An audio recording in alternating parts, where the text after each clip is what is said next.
Global happenings today.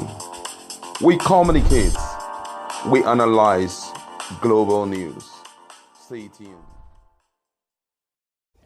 Hello, beautiful people. Welcome to Global Happiness Today YouTube channel. Yes, a few hours ago, the president of Nigeria made his last October 1st Independence Day speech before, of course, we'll be handing over. So it's really natural for Nigerians to begin to expect to hear hopefully their newly incoming president, if eventually fate smiles upon Nigerians. And Peter Obi have decided, to make a speech concerning Nigerians' 62nd Independence Day celebration. And this is what he has to say.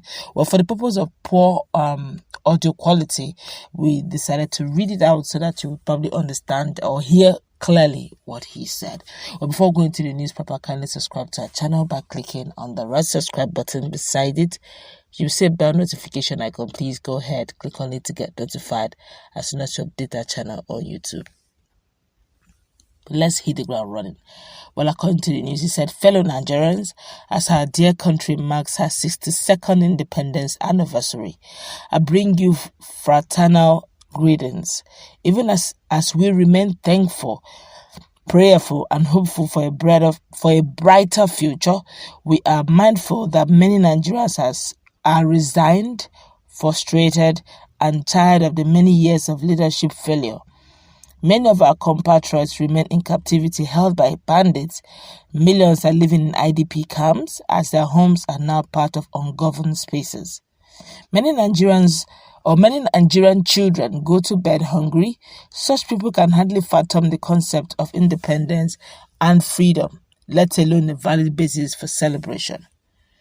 At 62, rather than celebrate our patriotism, nationhood, unity, strength, and diversity, Nigerians continue to grapple with the challenges of bad governance, replete with insecurity, worsening economy, corruption, and various forms of abuse of public offices and all manners of impunity. Each new day in Nigeria, instead of heralding progress and development, our national population, already weakened by poverty and hardship, are further burdened by new forms of destructive challenges that are inimical to the societal well-being.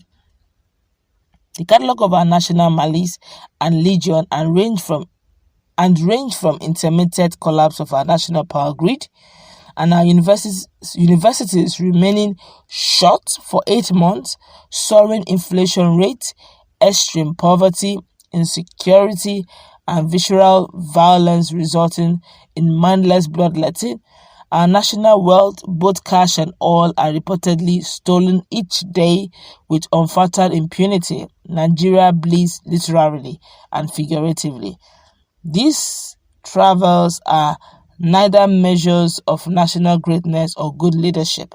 Rather, they represent overaching national interest concerns that must give us pause. They are sobering realities that ought to trigger a deep rethink of our political and leadership trajectory in the months and years ahead. As a nation and people, we cannot lose hope or give up. Intractable as our problems are, they are not insurmountable. We can easily overcome them when there is a purposeful and transformative leadership in place.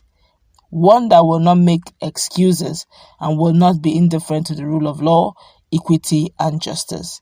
Nigeria holds out hope of unfettered development, growth, greatness, and indeed dreams of infinite possibilities.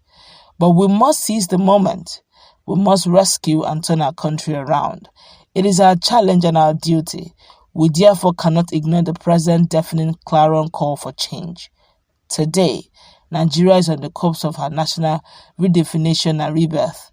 We are also on the eve of seminal general elections, a critical juncture of hope mixture with understandable trepidation. Yet I am convinced that our collective national faith and our faith in Almighty God will lead us to an electoral legitimacy in 2023 that will reaffirm that sovereignty in our republic belongs to the people and that we can collectively usher in a new and productive Nigeria. Nigeria's morning has come. This is the time for Nigerians to rescue their country from the clutches of failure, rascality, and corruption that have held it down for long. That is the true independence Nigerians need.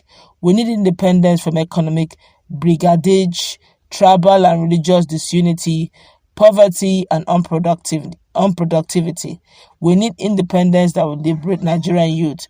Our dear country, Nigeria, is not bereft of good governance ideas and plans, and neither are we bereft of required human capital. However, the prevalent combination of institutional weaknesses and lack of political will continue to translate into strategies, modalities, and invariably poor policy projects and governance performance outcome.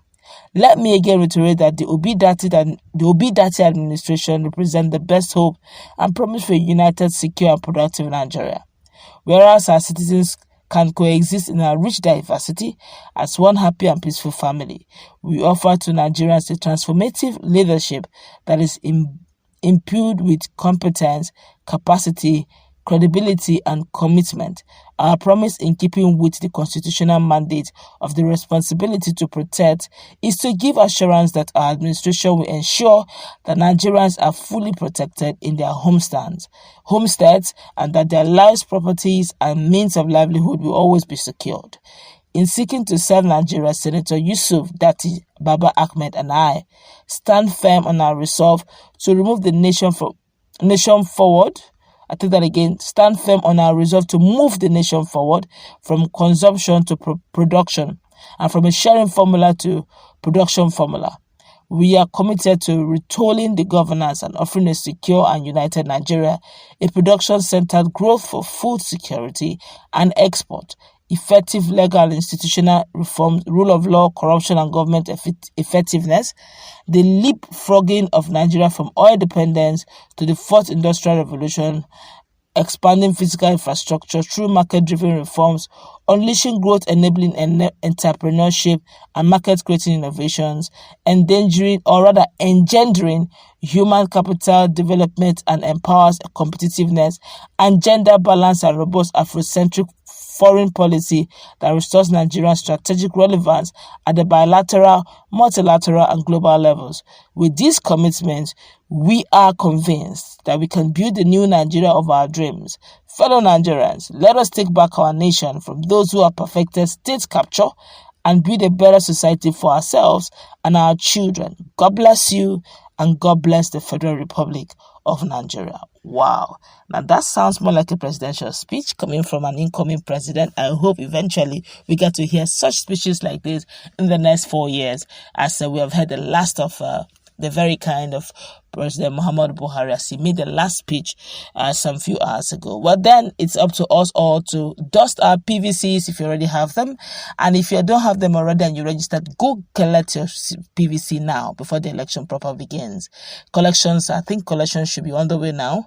And I hope that the INEC should get ready to give all those who have fully registered for their PVC so that they can exercise their franchise come 2023 when the election proper begins. Let's go wrap it up. Let's meet in the comment section.